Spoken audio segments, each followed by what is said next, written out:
Bonjour et shalom bien-aimé. Napesi bino mboti na kombo na Yesu. Merci kokuta na Yesu sur lelo vraiment na tango oyo to pe na ngonga oyo esengaki tobelema lisusu na kati ya présence na Nzambe. Le Dieu qui nous a accordé encore la santé et cette opportunité de s'assembler là dans sa présence, je sais que vraiment il est merveilleux parmi nous. C'est pour cela napesi sumbote mingi na bandeko nyonso oyo babelemi na tango oyo pona kolanda ete ngai moto oyo un simple instrument de Dieu. Napesi bino mbote tope shalom na kombo na Yesu Christo. Sans plus tarder, na okende kosala la prière ya introduction avant ya ko débuter notre service matinal. Tobondeli na kombo na Yesu. Père de gloire, Giovanni ici, Sabaoth et Elion Adonai. Papa, te péchio, merci pour notre au Seigneur, parce que vous allez les comparables Dieu. Vous allez libanga natal au Seigneur, mon côté azal okola yo Seigneur. Papa, nous te disons merci pour ce moment, Seigneur. Pour na paix, ma paix, pour na vie, au péci biso na katina, bisika au Seigneur, oui. Parce que ce que tu est mingi basili kobela, mingi basili kokufa, Seigneur, tout l'équipe amona et le côté, Seigneur. Merci pour le souffle de la vie que tu nous as accordé. Merci ainsi que pour la santé que tu nous as donnée gratuitement, Seigneur. Merci pour la paix, merci pour la joie, merci Yahweh pour ton amour infini envers nous, Seigneur. Papa, nous venons à toi pour demander encore que ta miséricorde, Seigneur, domine dans nos vies, domine dans nos marches, domine dans nos sentiers, Seigneur. Dans tout ce que nous allons faire, Seigneur, que ta miséricorde, Seigneur, soit avec nous, Seigneur. Papa, nous implorons encore les sangs de Jésus, les sangs que tu as versés dans la montagne de Golgotha, Seigneur. Tikate makila na yo e bakosoko la bina kopetola et purifier, Seigneur. Et l'ongola sément, Seigneur, chemabe oezala ki katina biso, Seigneur. Papa, je sais que c'est à travers les sangs que nos fautes et nos défauts ont été pardonnés. C'est à travers les sangs que tu nous as rachetés. C'est à travers les sangs que tu as payé, Yahweh. Yango futaki nyongo to peut-être o ezala ki katina biso ba o Yahweh to bungisa ki Seigneur. Seigneur, encore tu as dit que selon ta parole que soki yote Yahweh to kosala eloko moko te, sans lisungi na yo to kosala eloko moko te. Yahweh soki ozali te na biso, Seigneur, tozali se bato pamba, Seigneur. Yango to sengi Yahweh na chongo alelo na tango o Seigneur, que l'Esprit Saint de Holy Spirit Yahweh et bakozo procession ba mo ina biso yonde okamba to pe otambisa biso. Père de gloire, siège, régner, dominer, manifeste-toi, Seigneur, car ta parole déclare que ton règne vienne, que ta volonté soit faite, Yahweh. Tikete vo kontina yonde e bokamba et akotambisa biso, Seigneur. Seigneur, je suis en train encore de prier et de supplier, Seigneur, et Yahweh de intervenir, Yahweh, sur les cas, Seigneur, des cas, Yahweh, nakati bandeko o bazana problème, papa, nakati bato o bazana nakati bopito bazako bela bazako souffrir nakati ya maladie soit incurable, Yahweh, maladie moko spirituelle démoniaque, Seigneur, papa, pouvoir pour ce peuple là, Seigneur. Papa, symbole boko na likola bana bofele, kanisa ba enfants abandonnés, kanisa ba femme veuve, Seigneur, soit leur père, soit leur mari, Seigneur, pouvoir pour eux, Seigneur. Papa, na ekotika peli sous vie à maman qui est entre tes saintes mains, Seigneur. Pèse le bico, Yahweh. Pèse la guérison, Yahweh. Car tu dis que l'Esprit du Seigneur est sur moi, Seigneur. Tu as dit que tu avais envoyé ta parole et ta parole fut guérie, Seigneur. Le Dieu qui a pourvu dans la santé à Naman, Seigneur. Yopé pouvoir, Yahweh, dans la santé à maman qui est ici. Père de gloire, na Yesu koti kabomoya papa, pitié du moini entre tes saintes mains, Seigneur. Pouvoir pour ces dossiers, Seigneur. Yon des traités à mon démo salaki, pas risque, Yahweh. Sala yango pe pa ina Seigneur, na kombo na Yesu Christo. Papa, na Yesu kotika maman Nicole entre tes saintes mains, Seigneur. Papa, assister, Seigneur, na dossier oyazana mo, Seigneur, na problème oyazana mo, Seigneur. Papa, za intervention rapide, ça la rédempteur ya bine, Seigneur. Pouvoir, papa, yonde olobela ki Joseph, yonde o justifia ki innocence ya Joseph, Seigneur. Yo peut justifier maman Nicole bisika zali, Seigneur. Papa, na kotika li sous, Seigneur, la maman Lily entre tes saintes mains, Seigneur. Papa, veille sur sa vie, pouvoir pour elle, Seigneur. La sœur Jemima entre tes saintes mains, Seigneur. bomba epe batela Seigneur tika ete loboko na nguya ezansion boko na eza likola vina Seigneur na kombo na Yesu Mesia tika ete yo batela pe okamba Seigneur yo bomba bana nyonso Seigneur ba bébé to pe bana nyonso mike yawe baza na sima boko no Seigneur contre ba plan nyonso ya diable ozo bongisa likola bana ezala ni le sans effet au nom de Jésus-Christ de Nazareth Seigneur pouvoir pe batela yawe tambwisa pe konza na tango au Seigneur. Je connais pas comment prophétiser, je connais pas comment enseigner Seigneur. Papa, je connais pas comment prêcher Seigneur. Ce que l'obité katinana Seigneur. Nana pour le peuple au Seigneur. Parle et sois parmi nous Seigneur. Dans combo Jésus Christ, reçois l'honneur et la gloire Seigneur. Je sais qu'à travers cette parole Seigneur, yoko ibako pesa moko na moko la nourriture et bongi katina biso Seigneur. Seigneur tika ete ta paix est dominée, ton amour est là parmi nous Seigneur. Règne et domine, fortifie les faibles Seigneur. Na combo Jésus Messia. Solo kumpe masanjoli yango lokola libota moko to savait la kata présence na yo. Nous te disons merci Seigneur Jésus-Christ. Alléluia. Amen amen. Zambe a pambola bino vraiment pour être kokuta na tope ko sangana vraiment et na tiango ope na présence na Nzambe ezali eloko moko ya facilité. Ezali eloko moko ya bitidete. C'est juste que la volonté de Dieu. C'est ainsi que sans plus tarder, nous allons faire la lecture. Ce qui est autant à ma commune en Zambie, dans le livre à Matthieu, Matthieu le chapitre 10, le verset 22 à 28. Faisons la lecture à Kombona Yesu. Vous serez haïs de tous à cause de mon nom. Mais celui qui persévérera jusqu'à la fin sera sauvé. Quand on vous persécutera dans une ville, fuyez dans une autre ville. Je vous le dis en vérité, vous n'aurez pas achevé de parcourir le ville d'Israël que le Fils de l'homme sera venu. Le disciple n'est pas plus que le maître, ni le serviteur plus que son Seigneur. Il suffit au disciple d'être traité comme son maître et au serviteur comme son Seigneur.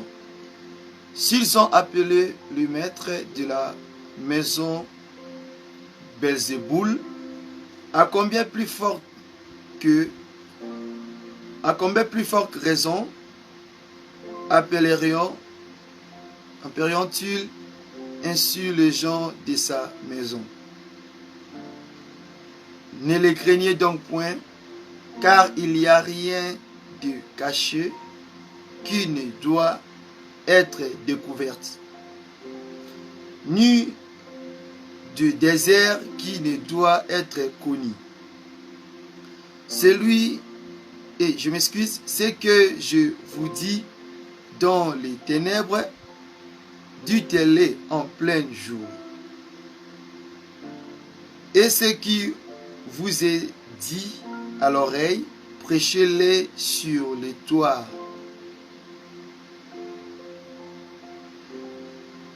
Ne craignez pas ceux qui tuent le corps et qui ne peuvent tuer l'âme. Craignez plutôt celui qui peut faire périr l'âme et le corps dans la gêne. La parole de Dieu. Touti kotanga na livre ya Matthieu chapitre 10, les versets 22 à 28. D'abord, que Dieu bénisse la lecture, que Dieu bénisse nous aussi dans sa présence. Zambe wana akumisa makati na biso po ezali petete kobelema na présence na Zambe wana vraiment. Tozoko ba toujours kolobela na kati ya thème o ezaka toujours que le cœur de l'homme, the heart of men. Motema ya moto. Nde yango ezali thème o ezali toujours bien na kati na bisika oyo tobandaki depuis premier jour kino lelo na 10e jour na biso sur ces 15 jours oyo ezalaki annoncé na kati ya service oyo ya enseignement na kati ya maloba na Nzambe. Vraiment Nzambe a tomba masu kati na biso parce que vraiment nazo sentir que les deux âmes mokolo moko différent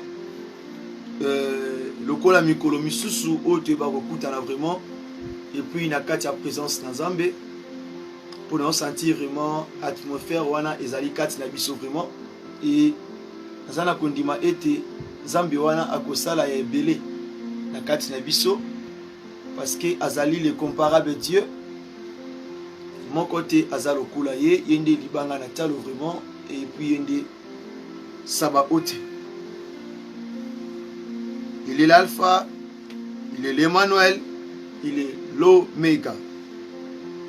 Vraiment les lots que c'est il faut que les deux chemins de la vie. Les deux chemins de la vie, banzela mi balé yabo moi.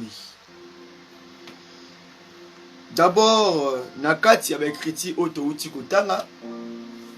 Tozomona ete wanezali malobaya notre Père céleste, notre Sauveur, notre Maître. Yende azalaki nakati ya ko enseigner le disciple ko talisa bango ete la réalité oba okuta nango et après pour matana likolo kozonga ete na trône na ye na kiti ya bokonzi na ye nini oyo ko se passer tango bakotikala continuer kosala œuvre oyo alakisaki to pe œuvre oyo a pesaki bango ya kosala. Yesu azotalisa biso ete na vie ya moto eza na banzela mibale lolenge ete tozolobela âme tomona pe lisusu le corps. Cela veut dire que nakati ya moto eza biloko mibale, c'est d'abord l'âme ainsi que le corps. Alors que Tinzamba Sala mokili na epe a classé biloko mibale. Il a mis la vie et la mort. A tepe le bonheur et le malheur. Autrement tokolo balisusu que le bien et le mal. Donc atie malamu na mabe. Atie bomoi, atie peu kufa. Cela veut dire quoi? Que dans notre vie, il n'y a que deux chemins. La vie n'a biso yara na chemin te o ezate na trois chemins. Il y a qu'à deux chemins. Alors que il y a aussi 2 mètres. Il y a aussi 2 mètres. Il n'y a pas 3 mètres, mais il y a aussi 2 mètres. Il y a aussi 2 fils. Il y a aussi 2 peuples. Et quand je dis il y a 2 mètres, ça veut dire il y a Christ, il y a Satan. Quand je dis aussi il y a 2 fils, cela veut dire il y a aussi le Fils de Dieu, il y a aussi le Fils du diable.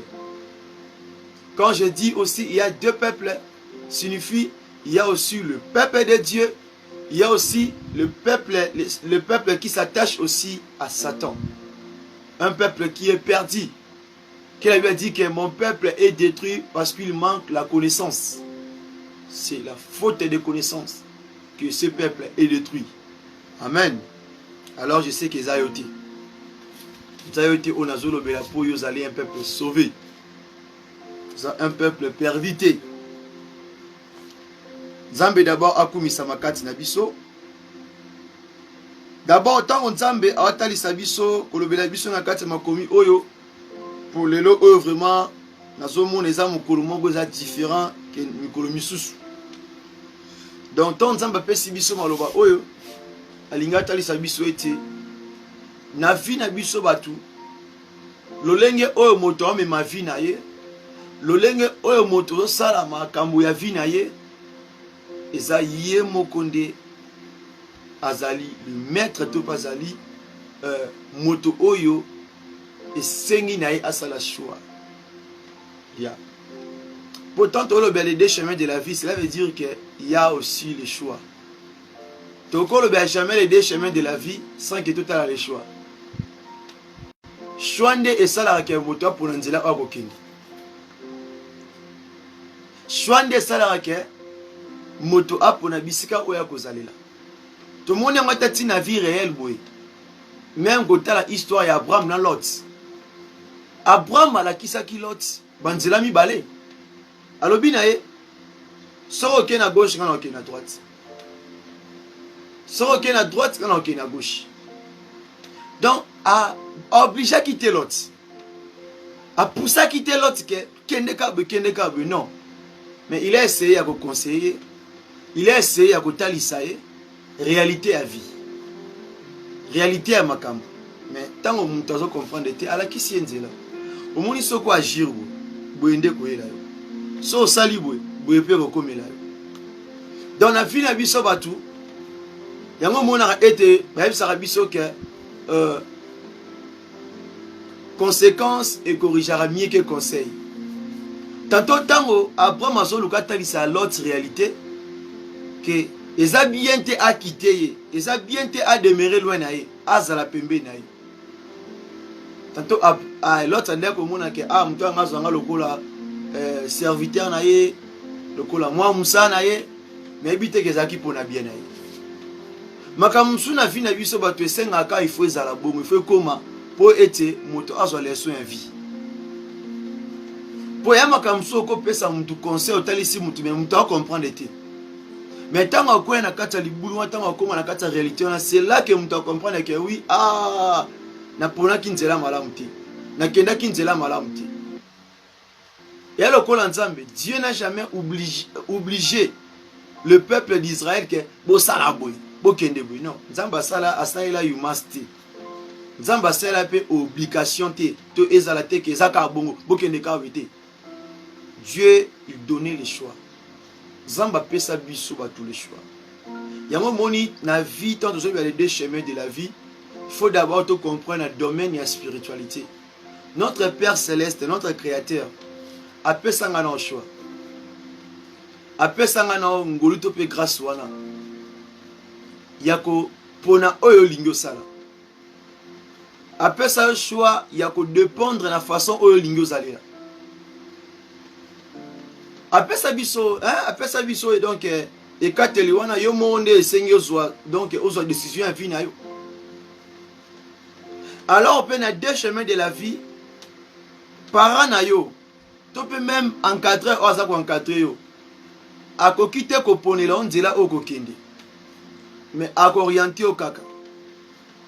Ako guider au kaka. Ako aider on a conseil, ako taliso réalité. Mais moto ako décider que na kende to na kende te za yo moko. Yango mona ka moto so conviction e boyi yango a décision na yi. Parce que conviction et décision mutu. Ce que boyi nango. Ata sala osani mambo ngati. Donc la vie à moto atambolaka selon la décision. Et décision oyo utaka na kati ya motema. Décision oyo utaka na kati na ye. Ote no saka po pasteur alobaki to po musa nzamba alobaki te. O sala parce que yo moko za convaincu. Yango sepeli otambo na nzela wana. To sala raté pour na batu. Na vie no ba cause ya ko ba décision ti. Na vie no ba ko pour la ko ba nzela ti. Na vie na yo atape na réalité makambo. Hein? C'est comme si moi na abotami akoli akomi mbinga mobali et comme il est na temps o esengia balato alingi avant na asala to pe soit foyer na azana kati ya asala to pe famille na à dépendre soit ça na moi sina bana et comme c'est étape pour la bana introduction aké ko yebisa maman to pe papa ne apolele moi si non même ata ba poneli au moi si même ata moi si ngo ba eli yo boy moto o akozwa décision ko ba ke oui j'accepte eza yo moko yango mona ata na domaine ya makambo etali ya ba science occulte ya kisi ba kondimela wite collègue na yo ami na yo to pe papa na kondimela wite il faut yo moko nde ondima oui il faut yo moko nde o accepter parce que quand on accepte cela veut dire que ondimi siko ondimi obanda contrat to pe ondimi ko tambo na nzela oyo wana oyo poni. Mais ceux qui vont ndimeli yo, ça c'est pas toi. Si vous n'allez pas ça bongo les fonctions individuelles. Hein? Ceux là qui montent dans ça là qui m'a bien à droite. On ne peut jamais condamner Mouto à gauche. Bako kanga kaka Mouto à salaki mabene à droite. Même si Azaki na gauche à monaki. Mais vrai coupable ça ou Azaki à droite. Cela veut dire que Christ a azotali sa disciple que nanzela o bobandi. Nanzela o bozo tambola. Nanzela o bozo kende bako yina bino. Bako chola bino boko zala dénigrer, boko zala maltraiter, boko zala rejeter. Nyonso wana pona kombo na ngai. Soki nga moko Yesu babengaki ngai babengi ngai le prince de Belzéboul. Babengi ngai blasphémateur. Babengi ngai aventurier. Ba traiter nga ba pesi nga ba titre nyonso ba ngai opesa ngai. E bongo bino ba benga bino wana. Donc beaucoup porter car même kombo oyo nga na portaki. Alors aussi na point oyo dans les deux chemins de la vie et ça est là que surtout biso le peuple tous allons quand même tenir mesure ya comprendre yango ya oyeba yango oyebi qu'à un moment donné Esther elle n'a bungisa tant nzamba salé grâce à Tombolier à cotiser na palais royal roi Balié le roi Noréé apprécié moi pour mon valeur wana et a comme la reine Esther mais et comment il m'attend moi mon Esther elle nga bunga et na tango oyo Esther nani Mardoché azwa ki problème to peuple ya Esther ezwa ki problème libota Esther ezwa ki problème alors que tant Mardoché a côté ici ba doléance na etopé a côté ici ba requête na pas Esther na insistance ya Mardoché avec koloba ete so tangi na Esther okomona imam na zoe bisayo bon na prophète tanga yango na liboso tanga yango na liboso parce que maloba na Nzambe senga faux support na ko loba ga ebele boete lokola journaliste maloba na Nzambe senga vraiment il faut support ezala donc ceux qui support ezalité ezala capacité compréhension et gozala malamu te faut maloba ezala ka soutenir à chaque fois dans la parole de Dieu.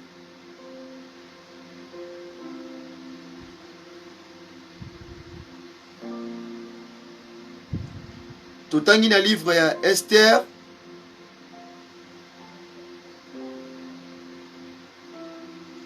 le livre Esther chapitre 4 yo banata na première verset tina suka nana otanga na bisika o na lingna lobela awa et dans le verset 12 ti na 15e verset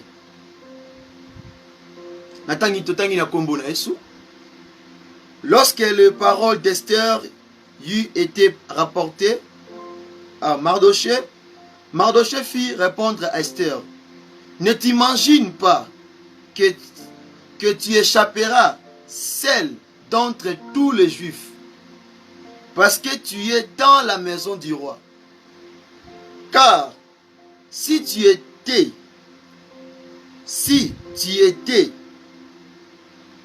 maintenant, si tu t'étais maintenant, ok, le secours et la délivrance surgiront d'autre part pour les Juifs. Et toi et la maison de ton père, vous périrez. Et qui c'est sûr, ce n'est pas pour un temps comme celui que tu y es parvenu à la royauté. 15. Esther envoya dur à Mardoché.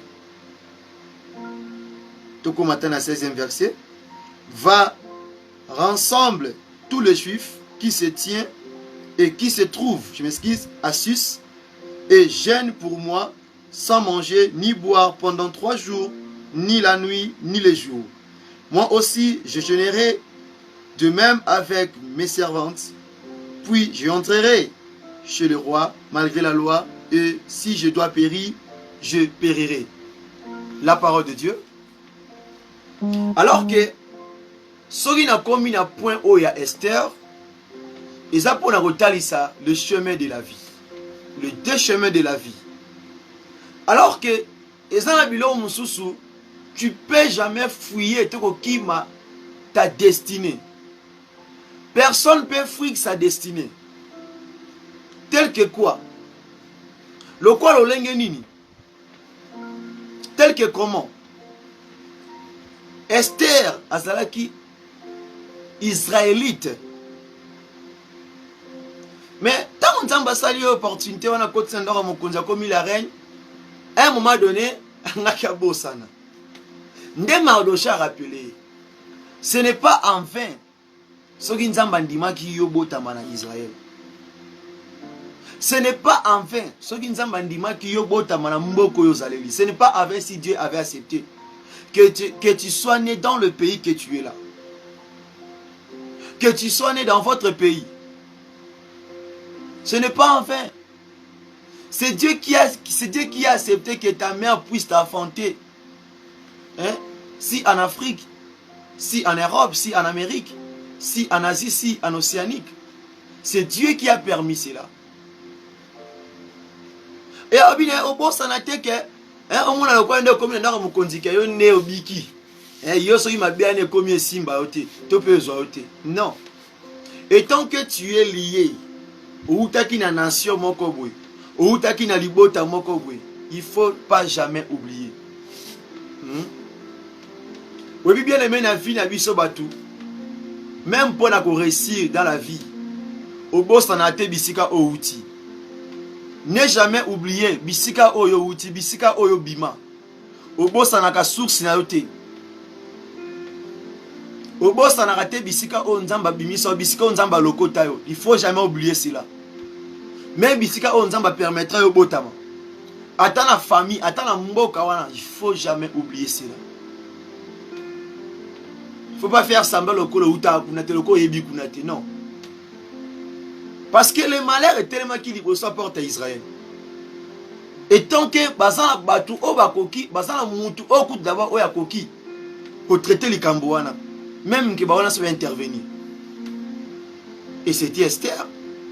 Mardoché Talissier, habitala, mboka libande ko saote, bozione ko saote. Ce n'est pas dit ça aux en Amérique, aux en Europe, aux en Asie, aux en Océanique, aux en dans les pays voisins, aux en Mbokanayo, que tu dois oublier ton pays, que tu dois oublier d'où tu viens.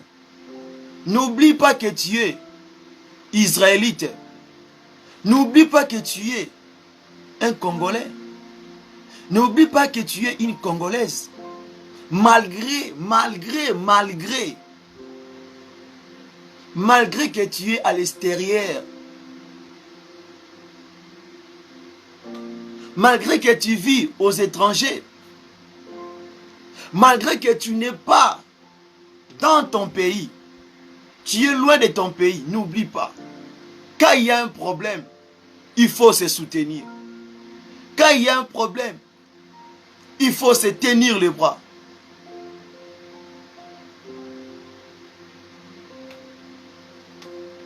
Qu'est-ce que Esther avait dit quand elle a écouté cela? Sa conscience, ils ont qui na place na yango. Bien maintenant, posons question encore. Arthur Esther a salaki. Est-ce que yo tinde mozalaka wana? Tu as déjà prié même pour ton pays?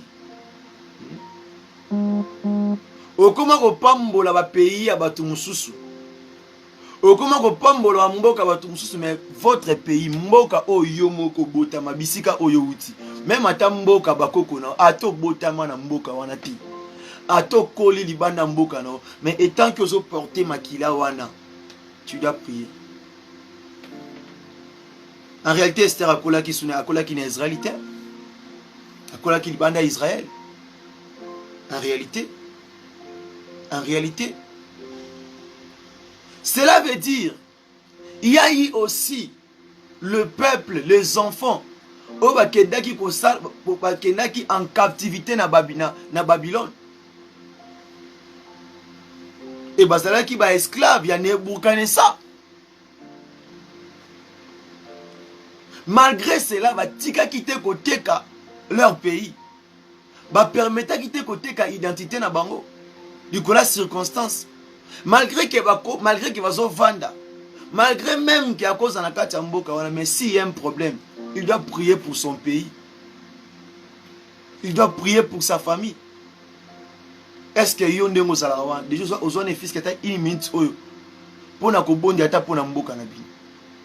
Priez même pour ton pays, pour votre pays. Ne fils que une minute, yo sala yango. Mais s'il faut critiquer, s'il faut insulter, tu es la première personne. Parce que tu n'aimes pas ton pays.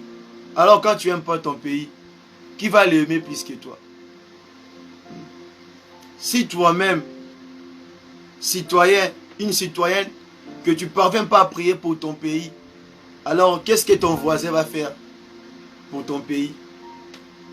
Il va faire de n'importe quoi. Cela veut dire, la vie, dans la vie, il n'y a pas l'erreur. Dans la vie, il ne faut pas dire que Dieu avait fait l'erreur. Pourquoi il n'y a pas de Congolais? Pourquoi il n'y a pas d'Israélites? Pourquoi il n'y a pas de Pourquoi je suis né dans ces pays? Pourquoi moi j'ai eu ces peaux? Pourquoi moi je suis noir? Pourquoi moi je suis métis? Pourquoi moi j'ai cette race? Malgré ta couleur de peau, malgré ton identité, il ne faut jamais les haïr.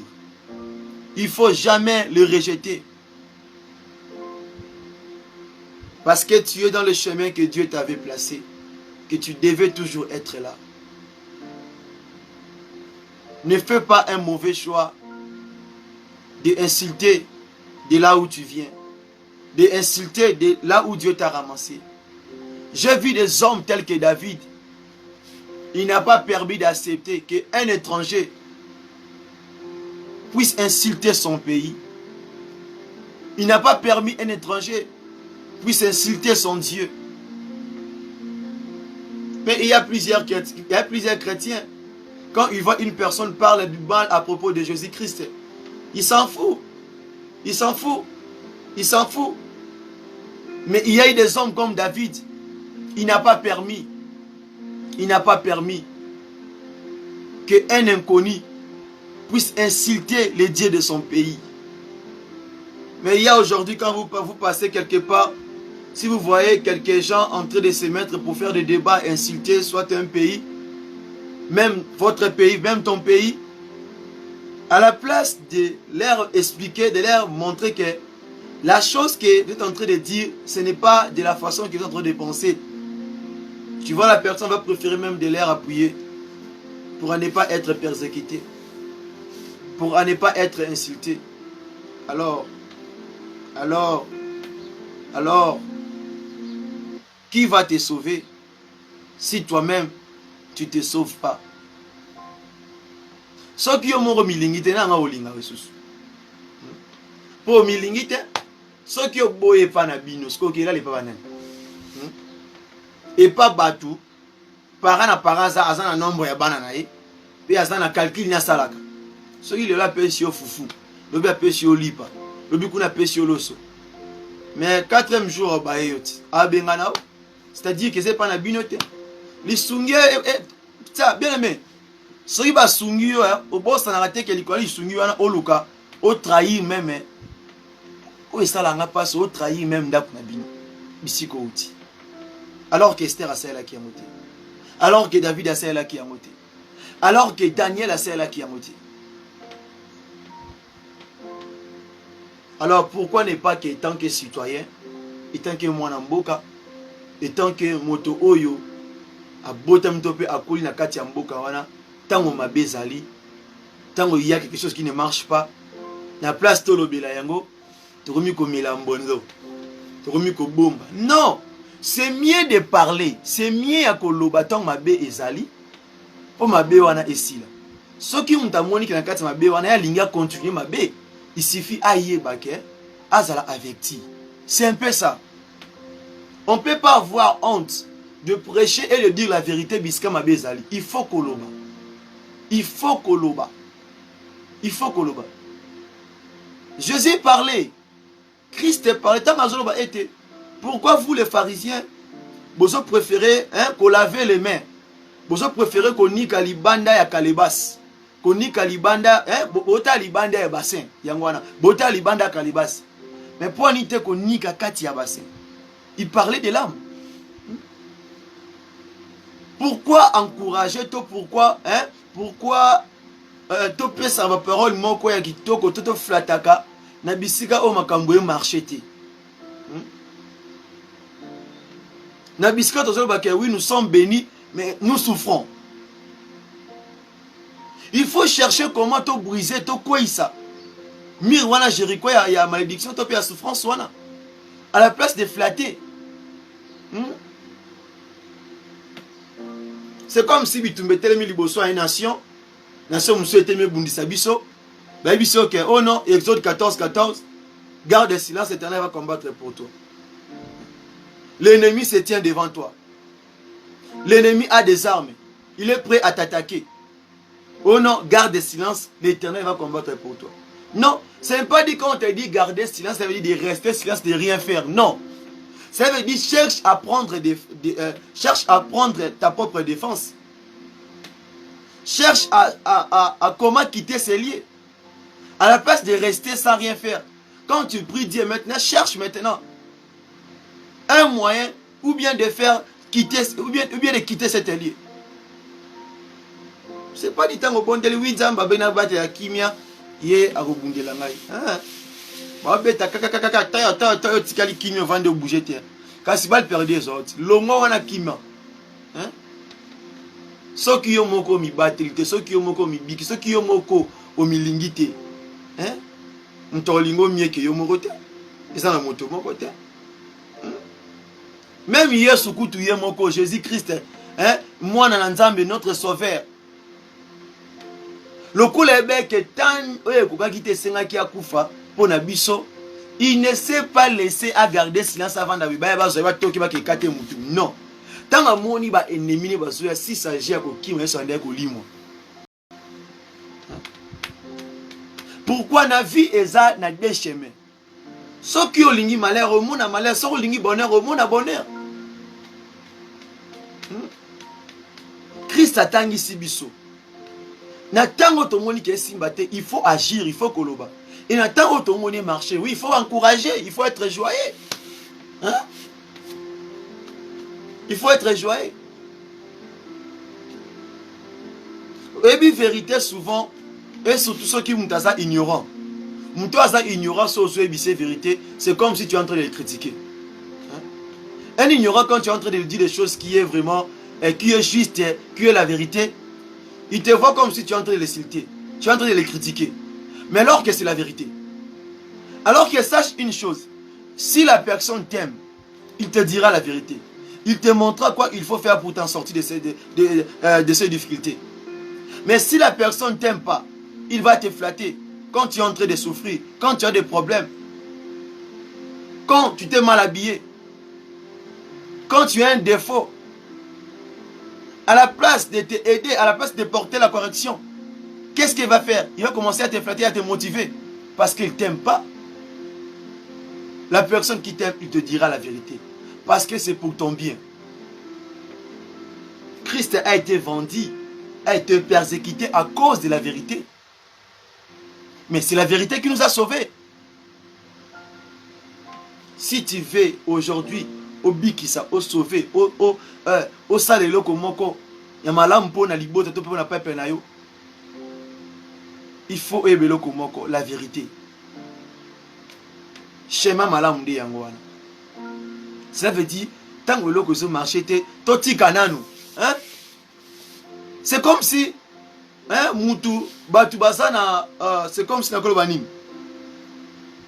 C'est comme si batu bazo bomana ya batu bao tia na ba poisson. Na kati ya tonga na Nzambe. Mais omoni orateur a telemi masolo ba ete na kati ya tonga oyo bolingo eza ya makasi. Lokuta amuyibi asa un blasphémateur. Les choses ne marchent pas que ma maison marche. Non. Hein? Oui, quand tu travailles, tu bosser, là on met la foi. Mais quand ça ne marche pas, il ne faut pas tout bimisa maloba moko sukali. Pourtant on twana koyebango et aux andeni. Yango Esther à la chakité. Yango David à la chakité. Yango pe Daniel à la chakité. Yango pe Christ atalisa kibiso.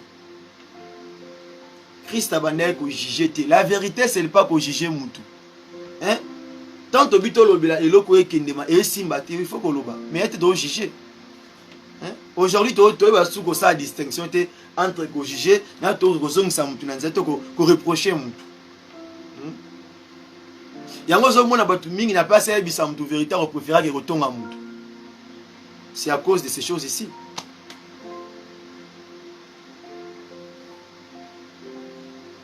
Alors que bien aimé, tu le beli des choses. Christ a tali si biso été et na vie à moto, il y a l'âme et le corps.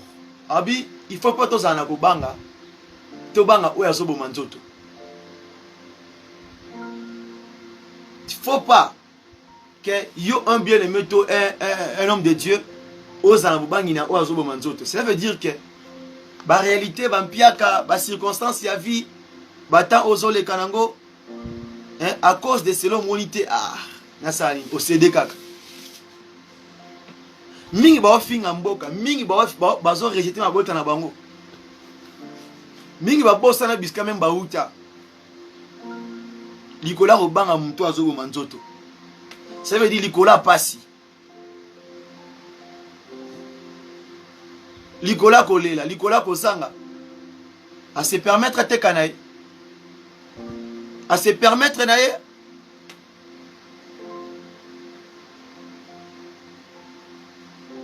Mais Christ a dit, Malam Koutou, il faut avoir peur.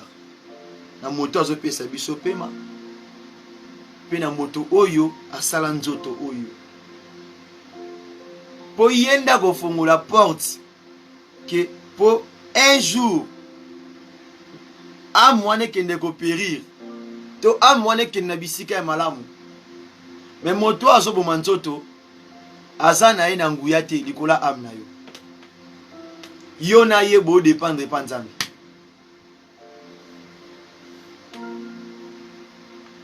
Les deux chemins de la vie. Alors que na nyonso na zoloba oyo soit tu peux décision et où tu as na motema mutu. Et ça la maka na motema mutu. Yango wana pona ete mutu azala toujours topé atambula toujours na nzela ya droite to na nzela ya malamu po akwisa matena mutambu ya diable na kati ya bomoi na kati ya vito pe na kati ya bomoi na yo esengi na yo il faut oyeba biloko na vie eloko liboso faut koyeba ete na vie na etant que na vie na biso etant que batou il y a le haut et le bas. Donc ça veut dire que il y a cela au basali élevé, il y a aussi cela au basali na vie normale, il y a aussi cela au basali bas, au basali faible. On a quatre vie sociale. Ça va on zamba tombola bango vraiment. Ça veut dire on va mener la vie, ça va on a vie normale. Azana ngwe belete azana ngwe mukete mais à s'en sortir naï. Mais ça peut être au bazanga vraiment. Ça ce sont des choses sur lesquelles que il faut te comprendre to yeba yango na vie. Oye ko sunga na yo ndenge nini oye ba ko mitambwisa. Tango zali boso nzela mibale. Pona ko yeba ndenge nini ya ko sala choix. Qui na droite, pona gauche mabezali. Pour ceux qui na droite, ils ont avantage na yo moko. Ils ont garantir vie pour la âme na yo. Mais ceux qui na gauche, il n'y a pas de garantie. Il y a les jeunes de fait. Alors que, en général, il y a trois choses. Il y a deux choses. La première, la deuxième. La seule moutou, il y a décision, na kati ya makambo wana nyonso eza yo moko. Ta décision nde ekopesa yo nzela olingi okende. Ta décision nde ekopesa yo vie oyo olingi omona. Alors que na banzela nyonso okopona yeba ke eza ba réalité nango. Mais plus oyo nga na yebi na nzela oyo à droite tango yo poni, ne pense pas que tout viendra en facilité.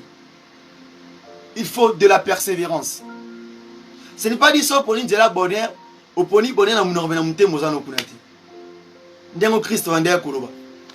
Abi bozo kumisanga na monoko, mais na kati ya mitema na bino bosela ba kutima koko na bino. C'est-à-dire que tu prétends au lingo que nzela droite, mais au que nzela gauche. Oba lo bagana terme mususu kosi alati poso ya brebis. Vraiment. Alors, na point liboso, pona mutu akwe isa matena nzela ya mabe. Pona moto akwe isa matena motambo ya diable. Et sengi na mutu na loko liboso, il faut apprendre aussi de garder la parole de Dieu. Cela est pour ta réussite. Il faut koyekola kotambola na maloba na nzambe. Kotambola na ainsi dit l'Éternel. Na shwa nyonso esengi yo sala, na likambo nyonso esengi yo sala. Il faut senga nzamba kamba yo. Moto oya zali fondé to moto otambola kati ma commune na nzambe, il ne peut jamais faire quelque chose na sentiment. Jamais. Je dis ce qui est vrai. Jamais, jamais. Avant d'agir, il doit se référer. Ce que je fais, est-ce que, oh non, ça là, est-ce que ça lit conformément à la parole de Dieu? Bien, ils acabent des yeux. Jean le chapitre 15, le verset 10. Alors qu'il y a un deuxième point, il faut bien nourrir ton âme, car le chemin est long. Bien aimé, il faut que tu aies ça, zoto na yakati. Topé, bokati na yo, c'est ça. Il faut que tu aies nourrir âme na yo. Parce que nzela oto kende eza molai. Olingate o perdre, olingate o sopaka mafuta bonase. Au combien ata bisque senga yo komate. Alors que ça otangi na mokanda Romains chapitre 8, le verset 35. Et tel sabiso même réalité. Et au senga na biso, il faut de la persévérance. Parce que au corps raison mona lelo oyo, aiza na molaite. Eza ta moro mukusi. Mais au ame komona, eza pour na ta molai. Yango wana il faut bien nourrir ton âme. Cela veut dire, faisons la lecture, tout en guinant livre à Ephésiens, chapitre 5, le verset 10. Tout autant à peine un livre il y a Romains, chapitre 8, le verset 35. Et ça n'a pas dans la Bible, il faut que ce soit la lecture, n'a koyoka. Romains chapitre 8, le verset 35, et le binabisobwe, na kombo na Yesu, qui nous séparera de l'amour de Christ? C'est là la tribulation, ou l'angoisse, ou la persécution, ou la faim, ou la nudité, ou le péri, ou le paix. Donc, abotali sabiso ke, nanzela oto okende, na bisiko to tambola nzela za molai. Siko na nzela wana olinga teke eloko moko eyako kabolo na Yesu Kristo. Soit nzala, persécution, kofinga, insulte. Osala mosala nzambo ozomona ambuma te, ozomona eloko te, ozobota te, bato bazokende donc bato bazobima, na pesa ko construire, na pesa mata yo ozokita kaka. Omeki na vie simba te, osabo simba te. Donc nyonso wana epoussi te. Okende koteka. Okende koteka licence na yo. Okende koteka okende koteka confiance wana intimité na bino na Nzambe parce que nzela eza molai. Il faut kolesa eloko eza na kati na biso makasi. Il faut kolesa âme na biso makasi parce que ba réalité nyonso ekoyela na vie. Musu ekoza nzala te, musu ekoza les angoisses. Musu ekoza la douleur. Musu ekoza la tribulation. Musu ekoza la persécution. Musu ekoza la nudité. Musu likola bilamba bateka évangile. Musu likola kolata o ateka ndeko na ye. Mais bosani ke na vie oyebite fitir ya mutu. Abosani ke na vie oyebite lobi ya moninga. Likola réalité finga master. Likola réalité a rejeté ndeko na. Likola les réalités il a dit de n'importe quoi. Mais oyebi lobi ya moninga te. Ephésiens chapitre 5 le verset 10. Elobi na bisobwe. Totangi na kombo na Yesu. Examine ce qui est non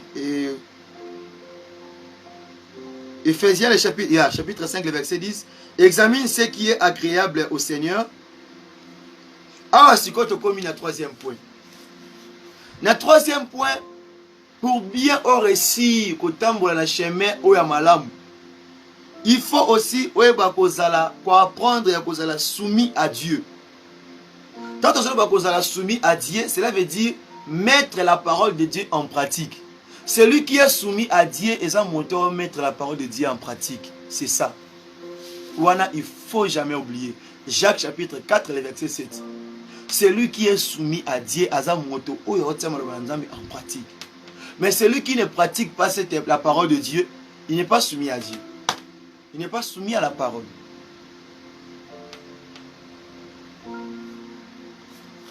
Au moment où on a temps où on peut vivre, il y a plusieurs serviteurs, puis il y a plusieurs serviteurs, il y a plusieurs hommes de Dieu, plusieurs fidèles ou chrétiens, au balekata na brismate.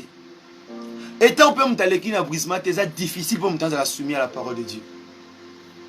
Un moment orgueil va se manifester, un moment arrogance va se manifester, un moment kolinga se glorifier, un moment kolinga se vanter.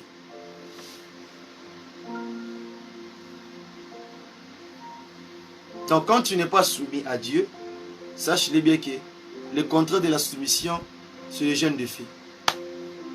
Deux chemins de la vie.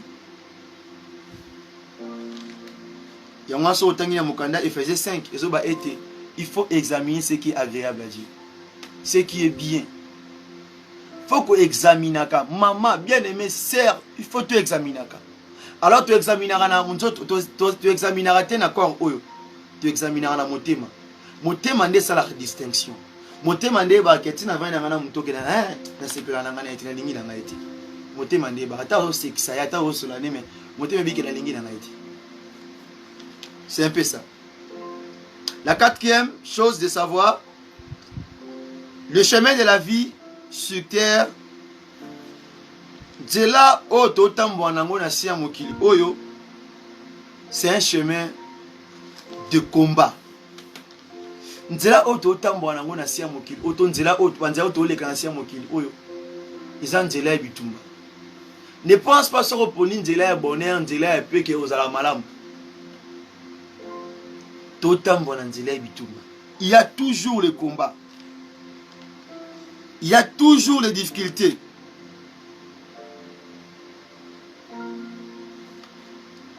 C'est ainsi que malgré nzela wana ya combat, malgré la réalité, malgré Bitumba, cela ne t'empêche pas de prier, cela ne t'empêche pas de méditer la parole de Dieu, cela ne t'empêche pas de pratiquer cette parole.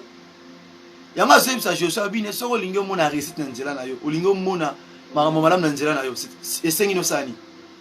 s'attacher à la parole, méditer en temps midi, pourquoi? Et au moment de la réussite, au moment de la bénédiction. Donc, si la vie n'a pas succès, élévation, ta prospéré, ce n'est pas 10 fois bon de la peau. C'est juste dans la logique des choses. C'est juste que yondo sa la choix ni. Ozo décision ni pour omonani. Que Dieu nous bénisse. Yango so tangi na Josué chapitre 1er, le verset 8, au mona maloba oyo. So tangi na Jean chapitre 10, dans le chapitre 10, le verset 10, au mona que comment est-ce que le voleur ayaka pour na causer pour na koluka les malheurs, mais malgré tango ayaka yo il faut à la ferme. Bitumbe yaka bitumbe simbaka et quand t'arrapé au senti qu'il y a oui douleur, mais faut rester ferme. Tu sais quand c'est là na ati ya moi sur Anna, maman Anna, malgré ma combat ya nzila o akutana ki nango, malgré ma combat akutana ki na chemin, malgré o ya monaki, il n'a jamais accepté à fongo la porte. Akanga qui porte na ye. Bien aimé, oteka ki bo chrétienté na yo te, oteka te foi na yo, oteka te mboka na yo, oteka te ndeko na yo, oteka te famille na yo likola circonstance. Anna permetta ki amote. Daniel a permetta ki amote. David a permetta ki amote. Esther a permetta ki amote.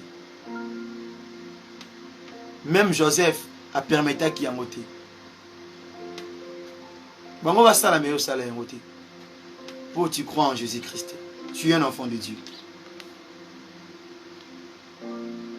Et là, il faut que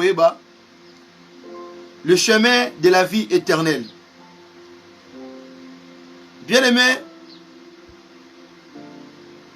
le chemin de la vie éternelle, il faut que la mort, et ça le coup l'aéroport, il y a le coup les bandits, la marambo bandit, les bandits néwana. Donc on matasiko na niveau mususu. Faut te que liwe za la liboso na biso. Banzela auto pour na vie na biso. Lobi to kozala la bon moité. Lobi to repé ça bon moye pas papa. Mais to kinanzela nini? To kozala na bisika nini? Question wana obosa na kayango te. Tango otambolaka. Yango c'est ainsi que peuple de Dieu faut que dans le livre Romains chapitre 8 le verset 6 tina 9 na rosa la lecture na kombo na Yesu. Et l'affliction de la chair c'est la mort, tandis que l'affliction de l'esprit c'est la vie et la paix.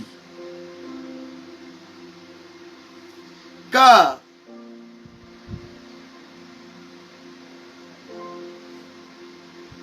l'affection de la chair est une inimitié contre Dieu. Parce qu'elle ne se soumet pas à la loi de Dieu et qu'elle ne peut même pas. Or, ceux qui vivent selon la chair sauraient plaire à Dieu. Sauraient plaire à Dieu. Nabandeli le verset 6 pour la compréhension. Et l'affection de la chair, baposa elengi anzoto ezana ngoliwa. Elengi anzoto wana, cela veut dire ce que lingi toujours, ce que lingi toujours qu'on s'attacher dans les choses mondaines, ce que lingi toujours que monte mano ezala alexé abilo kwa mokili, suka nango ezaka mort. Et mort wana ezali mort te okanisa, ezali la mort éternelle, cela veut dire l'enfer. Mais ce qui mutu aza ko s'attacher na affection ya biloko ya molimo, moto wana pe o esengaki yozoluka tantona ozwango na nzoto boye, ozwango na makasi boye na mbongo. Mais tant que oza ko s'attacher na biloko ya molimo, tu es attaché dans la parole de Dieu, ou kozwa bon moi et la paix. Bon moi et la paix wana e bandelo même anasi ya mokili oyo. Ti tango kokufa e kokulanda otikuna. C'est alors bien aimé, yo moko zali maître ya vie na yo sur terre. Oui, malgré que dans autre terme biblique, l'homme n'est pas le maître de son souffle, mais na vie oyozo tambola, le lenge ozo vivre, même là sur le présent, tu es le maître na bisika oyotia batambe na yo. Oza maître na oyo lobaka. Oza maître na oyo lingyo sala. C'est à toi maintenant ya koyeba nzela nini ozo kende. Que Dieu vous bénisse. Tokutani na prochain service par la grâce de Dieu. Tika ete Nzambe apesa yo nanga makasi ya kotambola na nzela ya malamu, na kotambola na nzela ya justice, na koteka te évangile na ye, na kodemere kati na molimo na ye, na kodemere kati na maloba na ye, na kotikala toujours na kati ya droiture ya maloba na ye. Tika ete Nzambe wana apambola biso ya mingi na kombo na Yesu. Amen.